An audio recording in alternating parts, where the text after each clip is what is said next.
તો વરસાદની આગાહીની વચ્ચે અમરેલીના ખાંભા શહેરમાં વરસાદ પડ્યો છે। અમરેલી જિલ્લામાં સતત આજે બીજા દિવસે વરસાદ નોંધાયો છે। ખાંભા શહેર અને આસપાસના ગ્રામ્ય વિસ્તારોમાં આજે વરસાદ નોંધાયો છે। ભારે પવન સાથે વરસાદનું આગમન થયું છે। ત્યારે ખાંભાના બોરાળા, ખડાધાર, ધાવડિયા સહિતના વિસ્તારોમાં આજે બીજા દિવસે પણ વરસાદ પડ્યો છે। ભારે પવન અને વીજળીના કડાકા સાથે વરસાદ પડતા લોકોને અસહ્ય બફારામાંથી રાહત મળી છે। બપોર બાદ વાતાવરણમાં પલટો આવ્યો અને ત્યારબાદ ખાંભાના બોરાળા, ખડાધાર, ધાવડિયા સહિત આસપાસના વિસ્તારોમાં ધોધમાર વરસાદ તૂટી પડ્યો।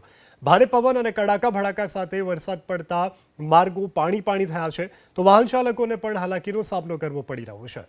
આજે સતત બીજા દિવસે અમરેલીના ખાંભા વિસ્તારમાં ધોધમાર વરસાદ પડ્યો છે। ભારે પવન પણ ફૂંકાયો હતો। પવનની સાથે વીજળીના કડાકા પણ જોવા મળ્યા હતા। જો કે 2 દિવસથી વરસાદ પડતા હાલ વાતાવરણમાં ઠંડક પ્રસરી ગઈ છે।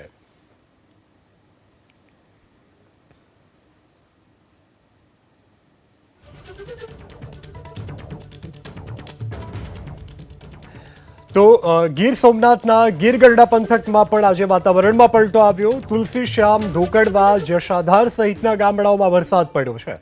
ભારે પવન અને ગાજવીજ સાથે આજે વરસાદનું આગમન થયું છે।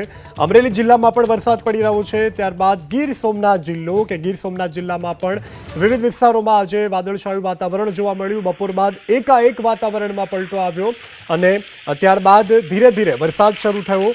ભારે પવનની ગતિની સાથે વરસાદનું આગમન થયું છે। વીજળીના કડાકા ભડાકા સાથે વરસાદ પડતા લોકોને ગરમીમાંથી રાહત મળી છે। ત્યારે ગીર સોમનાથના ગીર ગઢડા પંથકમાં આજે વાતાવરણમાં પલટો, ત્યારબાદ ધોધમાર વરસાદ। તુલસીશ્યામ, ધોકડવા, જશાધાર સહિતના ગામડાઓમાં વરસાદ પડ્યો છે। ભારે પવન અને ગાજવીજ સાથે ગીર ગઢડાના તમામ વિસ્તારોમાં વરસાદ નોંધાયો છે। ત્યારે ગીરના વિસ્તાર જેવા કે તુલસીશ્યામ, ધોકડવા જેવા વિસ્તારોમાં પણ આજે વરસાદ નોંધાયો છે।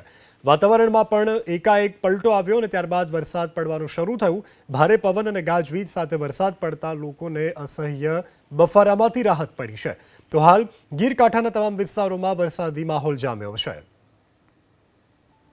તો આ તરફ હવે વાત કરીએ દક્ષિણ ગુજરાતની। દક્ષિણ ગુજરાતનું સુરતના ગ્રામ્ય વિસ્તારોમાં પણ આજે વરસાદ નોંધાયો છે। ગીર સોમનાથ, અમરેલી બાદ સુરતના ગામડાઓમાં પણ આજે વરસાદી માહોલ જોવા મળ્યો છે। છેલ્લા 2 દિવસથી હવામાન વિભાગની આગાહીના અન્વયે પ્રી-મોન્સૂન એક્ટિવિટી શરૂ થતાની સાથે રાજ્યના વિવિધ વિસ્તારોમાં વરસાદ પડી રહ્યો છે। ત્યારે આજે સુરતના ગ્રામ્ય વિસ્તારોમાં પણ વરસાદ પડ્યો। ઉમરપાડા તાલુકાના પીનપુર, ચોકવાડા, કેવડી, ચવડા સહિતના વિસ્તારોમાં ગાજવીજ સાથે વરસાદ પડ્યો છે। સંવાદદાતા ઇન્દ્રમલ ફોનલાઈન પર જોડાયા છે। ઇન્દ્રમલ, સુરતના કયા વિસ્તારોમાં કેવો વરસાદ? બિલકુલ, જે રીતે વરસાદની 2 દિવસ આગાહી પણ હતી અને જે પ્રી મોન્સૂન એક્ટિવિટી શરૂ થઈ છે અને તેને લઈને ગઈકાલે પણ સુરત જિલ્લાના ઓલપાડ સહિતના વિસ્તારોની અંદર વરસાદ વરસ્યો હતો। ત્યારે આજે વહેલી સવારથી જ સુરત જિલ્લાના જે ઉમરપાડા, માંગરોળ સહિતનો જે વિસ્તાર છે ત્યાં સવારથી જ હાલ વરસાદ વરસી રહ્યો છે। અત્યારે પણ છેલ્લા 1 કલાકથી લગભગ સતત વરસાદ ઉમરપાડા તાલુકાની અંદર વરસાદ વરસી રહ્યો છે। પીનપુર છે, ચોકવાડા, કેવડી, ચવડા સહિતના જે ગ્રામ્ય વિસ્તાર છે, જે છેવાડાનો સુરત જિલ્લાનો વિસ્તાર છે, ત્યાં છેલ્લા 1 કલાકથી સતત વરસાદ વરસી રહ્યો છે। વરસાદને લઈને હાલ છે તે વાતાવરણમાં પણ ખાસી ઠંડક પ્રસરી ગઈ છે। છેલ્લા કેટલાક દિવસથી ખૂબ જ બફારો થઈ રહ્યો હતો, તેમાં આંશિક રાહત મળી છે। જી બિલકુલ ઇન્દ્રમલ, જાણકારી બદલ આભાર। તો આ તરફ નર્મદા જિલ્લામાં પણ ગાજવીજ સાથે વરસાદની શરૂઆત થઈ ચૂકી છે। મેઘરાજાના પધરામણાને લઈ અને જગતના તાતમાં પણ અત્યારે ખુશીનો માહોલ જોવા મળી રહ્યો છે। ત્યારે સ્ટેચ્યુ ઓફ યુનિટી અને એકતાનગરમાં ધોધમાર વરસાદ પડ્યો છે। ભારે પવન અને ગાજવીજ સાથે મેઘરાજાની ધમાકેદાર એન્ટ્રી। આપની ટીવી સ્ક્રીન ઉપર આપ દ્રશ્યો જોઈ રહ્યા છો। સ્ટેચ્યુ ઓફ યુનિટીના આ દ્રશ્યો છે કે જ્યાં ભારે પવનની સાથે ગાજવીજ સાથે વરસાદનું આગમન થયું છે। સમગ્ર વિસ્તારમાં લોકોને ગરમીમાંથી પણ રાહત મળી છે। સંવાદદાતા કનકસિંહ ફોનલાઈન પર જોડાઈ ગયા છે। કનકસિંહ, સ્ટેચ્યુ ઓફ યુનિટી અને એકતાનગરમાં કેવો વરસાદ?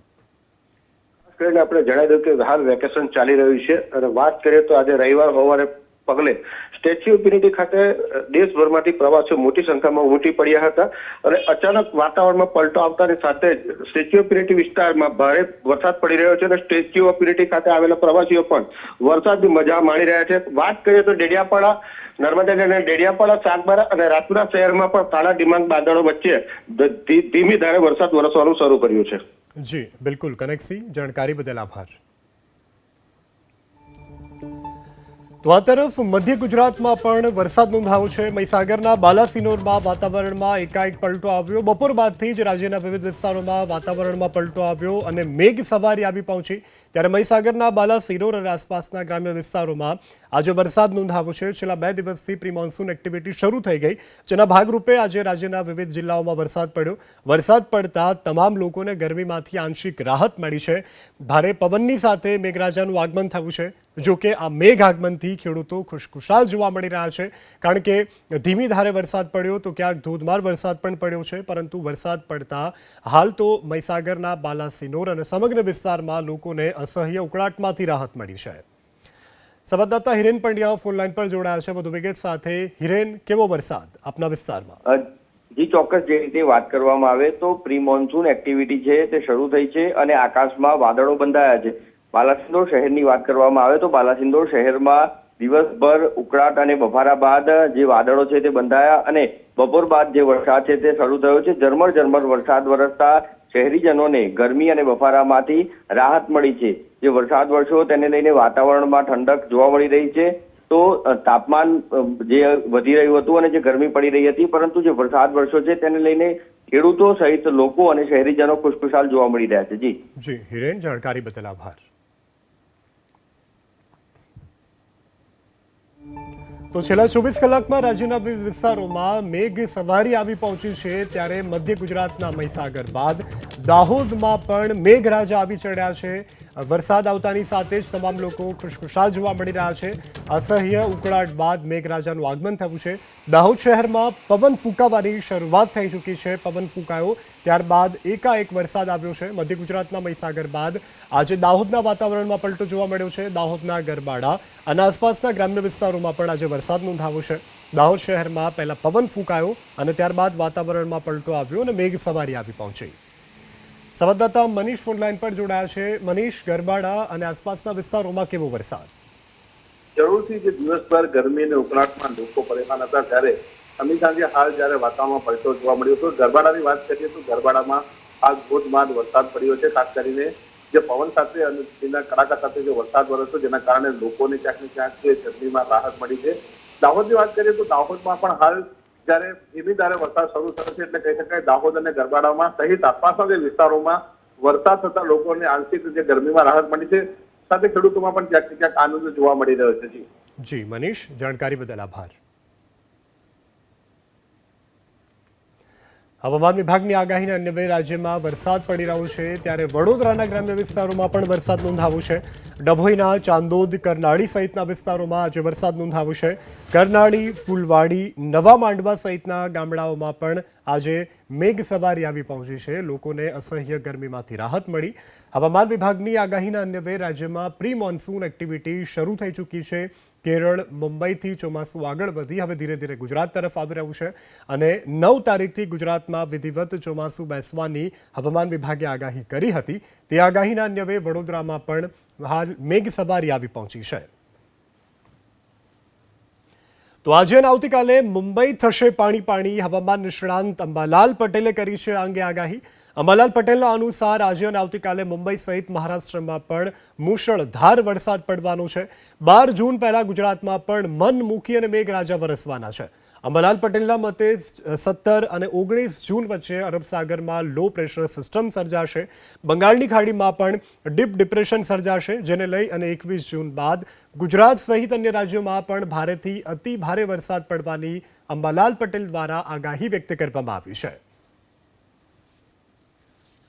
ગુજરાતમાં તારીખ 9 થી 12 તો વરસાદ થશે, જેમાં લગભગ દક્ષિણ ગુજરાતના ભાગો, ગુજરાતના અન્ય ભાગો, સૌરાષ્ટ્રના ભાગો, ઉત્તર સૌરાષ્ટ્રના ભાગો અને મધ્ય ગુજરાતના ભાગોમાં કેટલાક ભાગોમાં સારો વરસાદ થવાની શક્યતા છે. ઉત્તર ગુજરાતના ભાગોમાં પણ વરસાદ થવાની શક્યતા રહેશે. જે ભાગોમાં કેટલાક ભાગમાં હળવાથી મધ્યમ વરસાદ થવાની શક્યતા રહેશે, જેમાં લગભગ સાબરકાંઠાના ભાગ તેમજ પૂર્વ ગુજરાતમાં ભાગ, પંચમહાલના ભાગ, દાહોદના ભાગ અને આ ઉપરાંત બનાસકાંઠાના ભાગ, આ ભાગોમાં પણ વરસાદ થશે. મધ્ય ગુજરાતમાં વડોદરા, આણંદ તેમજ કપડવંજ, ખેડા આ ભાગોમાં પણ વરસાદ થવાની શક્યતા રહેશે. એટલે આ ચોમાસું જે છે એ લગભગ 9 થી 12માં ભિન્ન ભિન્ન ભાગોમાં આંધી વંટોળ ગાજવીજ પવનના તેજ સપાટા સાથે વરસાદ થવાની શક્યતા રહે છે. પવનની ગતિ વધારે હોય કાચા મકાનો માટે તે આ વંટોળની અસર કરતા રહે છે. પરંતુ ઉલ્લેખનીય છે કે તારીખ 17થી 19માં જે મુંબઈ મહારાષ્ટ્રમાં વરસાદ થવાની શક્યતા રહે છે. ત્યાં લો પ્રેશર બનશે અને આ વરસાદની ગતિવિધિ છેક ગુજરાત સુધી થવાની શક્યતા રહે છે. તારીખ 21 જૂનથી ધીરે ધીરે આદ્રા નક્ષત્રમાં ગુજરાતના ભાગોમાં સારો વરસાદ થવાની શક્યતા રહે છે. તો રાજ્યમાં વરસાદની આગાહી કરવામાં આવી છે. ઉત્તર ગુજરાત, દક્ષિણ ગુજરાત અને સૌરાષ્ટ્રમાં વરસાદ વરસી શકે છે, અંબાલાલ પટેલે આગાહી કરી છે. આ સાથે પડોશી રાજ્ય મહારાષ્ટ્ર અને દેશની આર્થિક રાજધાની મુંબઈ કે જ્યાં પણ વરસાદ થવાની અંબાલાલ પટેલ દ્વારા આગાહી વ્યક્ત કરવામાં આવી છે. તો 17 થી 19 જૂનની વચ્ચે અરબ સાગરમાં લો પ્રેશર સિસ્ટમ સર્જાવાને કારણે વરસાદ પડશે. મહત્વના સમાચાર મળી રહ્યા છે. ગીર સોમનાથના ગીર ગઢડા પંથકના વાતાવરણમાં અચાનક પલટો આવ્યો છે. ગીર ગઢડાના તુલસીશામ સહિતના ગામડાઓમાં ભારે વરસાદ પડ્યો છે. તો ગીર સોમનાથના ગીર ગઢડા પંથકમાં અત્યારે ધોધમાર વરસાદ પડી રહ્યો છે. ત્યારે ગીર ગઢડા પાસે આવેલું તુલસીશ્યામ કે ત્યાં પણ અત્યારે ધોધમાર વરસાદ પડી રહ્યો છે. આસપાસના ગીર વિસ્તારોમાં પણ વરસાદ પડી રહ્યો છે.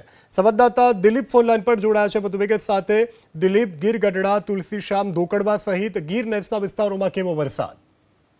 વાત કરવામાં આવે તો અત્યારે જે વરસાદની શરૂઆત થઈ છે ધોધમાર વરસાદની, એ તુલસીશ્યામ, ધોકડવા જે ગીર ગઢડાના ગ્રામ્ય વિસ્તારો છે અને આ જે ગ્રામ્ય વિસ્તારો છે તે ગીરમાં આવેલા છે. મતલબ કે અમરેલીનું ખાંભાનો ગીર વિસ્તાર અને ગીર સોમનાથના ગીર ગઢડાનો જે ગીર વિસ્તાર છે આ વચ્ચેનો જે પટ્ટો છે આ વચ્ચેના પટ્ટામાં અત્યારે ધોધમાર વરસાદની શરૂઆત થઈ છે. તુલસીશ્યામ હોય કે ધોકડવા હોય, આસપાસના તમામ વિસ્તારો છે ત્યાં અત્યારે વરસાદ જામ્યો છે. આ સિવાયના અન્ય જે ગીર પંથકના વિસ્તારો છે ત્યાં અત્યારે વાદળો છે ગાઢ તે છવાયા છે, જેને લઈને લાગી રહ્યું છે કે અન્ય જે વિસ્તારો છે શહેરી વિસ્તારો ત્યાં પણ વરસાદ પડવાની સંભાવના છે. પરંતુ મોટાભાગના અમરેલીનું ખાંભા છે અને ખાંભાના મોટાભાગના ગીર પંથકના ગામો છે તેમાં મુશળધાર વરસાદની શરૂઆત થઈ છે. જી દિલીપ, જાણકારી બદલ આભાર.